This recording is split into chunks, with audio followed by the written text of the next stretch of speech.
당당함이란 우아한 미덕. 너는 부끄럽지도 않니? 성적이 이게 뭐니? 당신은 창피하지 않나요?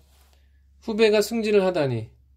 견모불욕, 즉 모욕당해도 수치로 생각하지 않는다는 송견의 가르침을 따르는 순간 우리는 과거와는 완전히 다른 주체, 자유로운 주체가 될 수 있다. 엄마, 저녁 반찬은 뭐야? 내일 낚시 가야지. 우리에게 모욕을 주려고 했던 사람, 그래서 우리를 사회적 평판과 인정의 세계로 유혹하려고 했던 사람은 우리의 대응을 뻔뻔하다고 혀를 찰 것이다. 인정욕구와 인정투쟁을 벗어버리는 순간 우리는 당당한 자유와 진정한 행복을 맛보게 된다. 당연히 자본이나 국가와 같은 체제의 논리에서도 벗어나게 될 것이다. 수치스럽게 생각하지 않아야 한다는 송견의 뻔뻔한 정신이 그를 반전 평화주의 투사로 만들었다는 것에 주목하자. 아테네에서 뻔뻔함을 휘날렸던 디오게네스도 마찬가지였다. 유명한 철학자들의 생애와 사상은 그에 대한 한 가지 에피소드를 전한다. 당신은 어느 나라 사람이냐고 누군가 묻자 디오게네스는 대답했다. 나는 세계 시민입니다.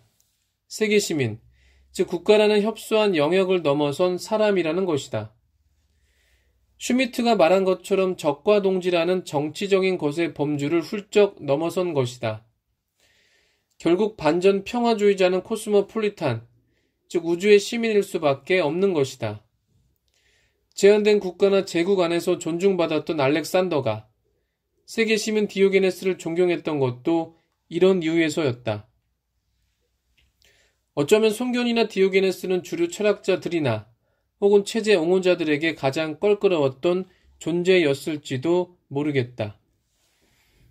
인정욕구나 인정투쟁을 부정하는 순간 그들은 타인의 시선과 평가보다는 자신의 진솔한 삶을 당당히 그리고 뻔뻔하게 영위할 수 있다. 그러니 그들이 어떻게 자본주의나 국가주의의 유혹에 말려들 수 있다는 말인가? 선불교의 정신에는 송견이나 디오게네스의 뻔뻔한 당당함이 흐르고 있다. 남종선의 창시자 해능의 사자우를 들어보자. 선도 생각하지 말고 악도 생각하지 말라. 이럴 때 당신의 맨 얼굴은 무엇인가? 선악이라는 사회적 평판에서 벗어날 때 그때야 자신의 맨 얼굴을 발견할 수 있다. 남에게 인정받으려고 위선적인 화장이나 가면을 하는 것이 아니라 있는 그대로 자신의 맨 얼굴을 세상에 드러낼 수 있다. 그러니 다른 사람들은 맨 얼굴로 들이미는 당당한 사람에게서 뻔뻔함을 발견하는 것이다. 당당하게 뻔뻔한 자, 혹은 뻔뻔하게 당당한 자가 바로 부처가 아니면 무엇이겠는가? 그렇지만 당당함과 뻔뻔함은 동전의 양면처럼 함께 가야 하는 것을 잊지 말자. 당당함이 없는 뻔뻔함은 그저 무의도식의 후한무칠 따름이기 때문이다. 어쨌든 선종만이 아니라 불교 전통 일반은 디오게네스처럼 코스모폴리탄이 되고자 했다. 중국의 불교가 정착하려고 할 때 흥미로운 책 한 권이 쓰인다.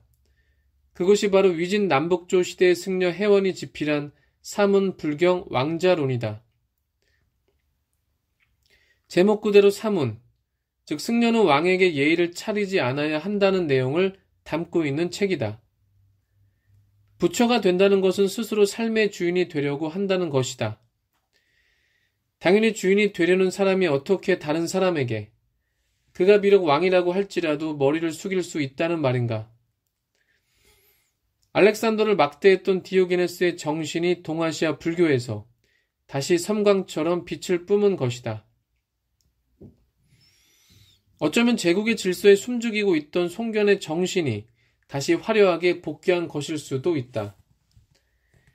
이 대목에서 우리는 원효 김수영과 함께 우리 인문정신의 새 다리를 이루는 신채호의 당당함을 기억해둘 필요가 있다.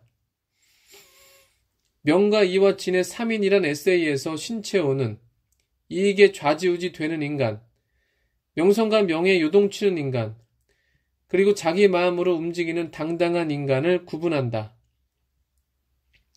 여기서 중요한 것은 이익과 명성은 자신이 아니라 외부, 즉 체제로부터 기원한다는 사실이다. 결국 이익과 명성을 중시하는 사람은 자기 삶의 주인일 수밖에 없다. 누군가 이익을 제공하면 그에 따르고 누군가 칭찬을 하면 그에 따를 테니 말이다. 반대로 참된 사람, 즉 진인은 자기 삶의 주인이다. 먹고 싶으면 먹고, 가고 싶으면 간다. 말하고 싶으면 말하고, 웃고 싶으면 웃는다. 얼마나 근사한 일인가? 송견, 디오게네스, 해능 등 역대 자연들이 말하고자 했던 것을 신채어는 깔끔하게 정리해버린 것이다.